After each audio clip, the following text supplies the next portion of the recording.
Hi everyone! So today I'll be making farinata with tomato and corn tartare. Now farinata is an Italian chickpea flatbread that originated from northern Italy and is made from chickpea or garbanzo bean flour.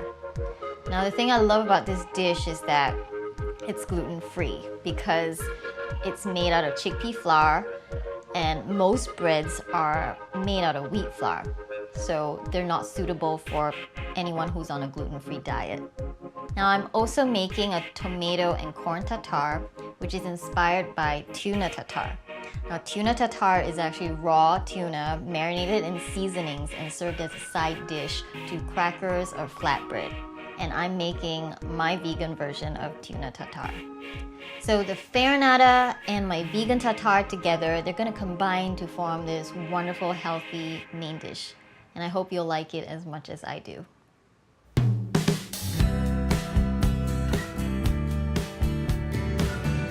So I'm going to get started with my farinata. I have here 1.5 cups of chickpea, or what is known as garbanzo bean flour. I'm going to put it in my mixing bowl. And here I have 2 cups of lukewarm water.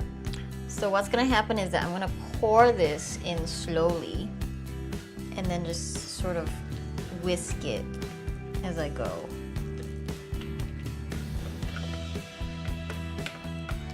Now once this is mixed well enough, I'm going to go ahead and cover it. And I'm going to leave it aside and let the batter stand for about, well, at least 30 minutes to maximum 12 hours. But the longer you can leave it, the better. So I'm going to leave it here. I have been inspired to create an Italian-themed tartare with ingredients like tomatoes, basil, and garlic.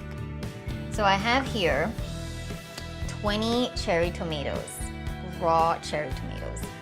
And like tuna tartare, which uses raw fish, I'm going to use raw tomatoes in place of the raw fish. So I'm going to slice them in half and then toss them into the food processor. I kind of like how regimented this is going. Chop, food processor, chop, food processor.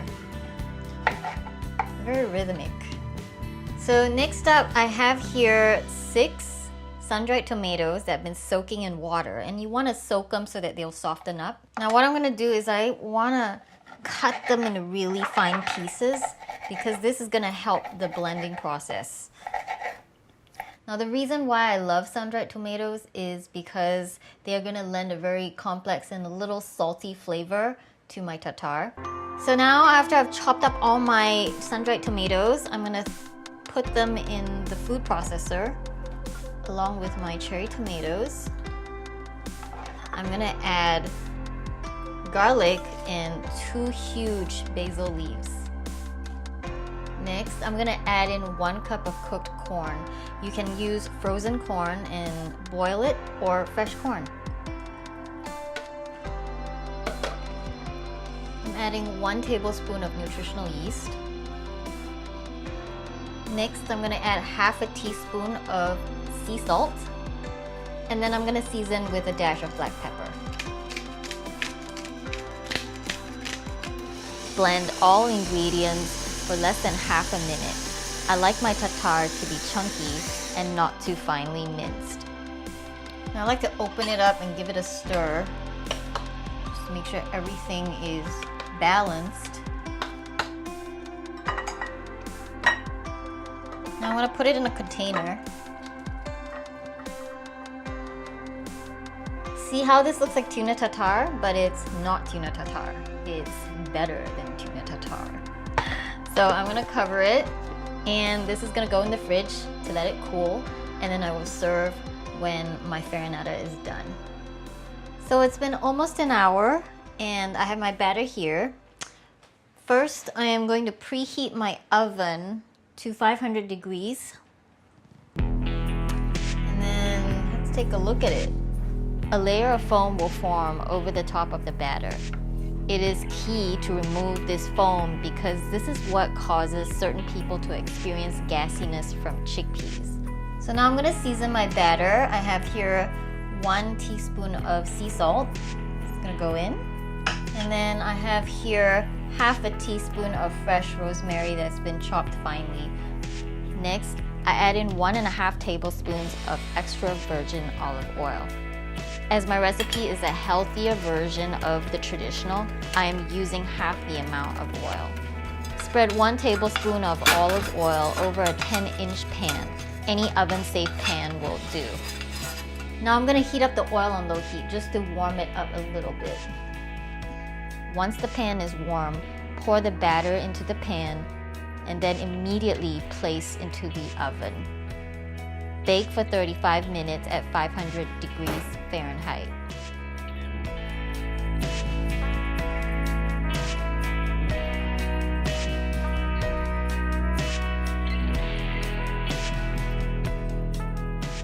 So it's been 35 minutes and I think my farinata is done. So let's check it out.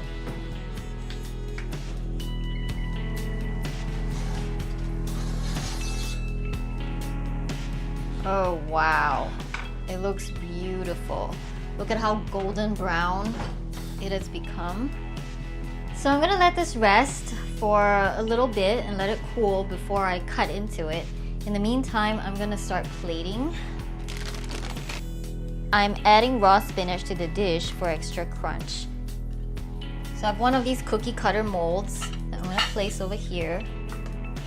Spoon the tartare into the mold and let it set. So now I'm gonna sprinkle some black pepper over the top. With my pizza cutter, I'm gonna make slices, kind of like pizza.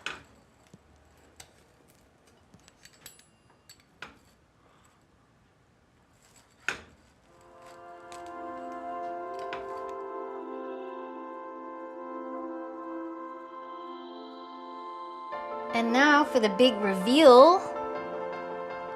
Ta-da! Check out my tartare. Looks just like tuna tartare, but like I said, better than tuna tartare. So this is restaurant presentational quality and so easy to do and so lovely when it's achieved. And let me take a taste of my tartare.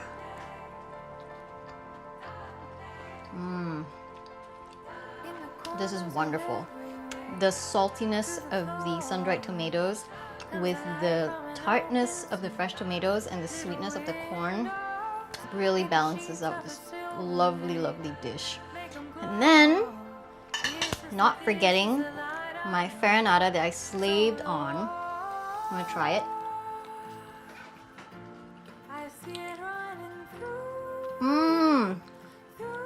Perfect, perfect. Crispy on the outside, moist and creamy on the inside.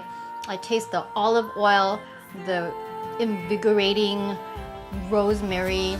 It's just such a wonderful blend of flavors. And it really works well with the freshness of this tartare. And everything just sort of complements one another. And I'm just gonna keep going because good food really makes me happy.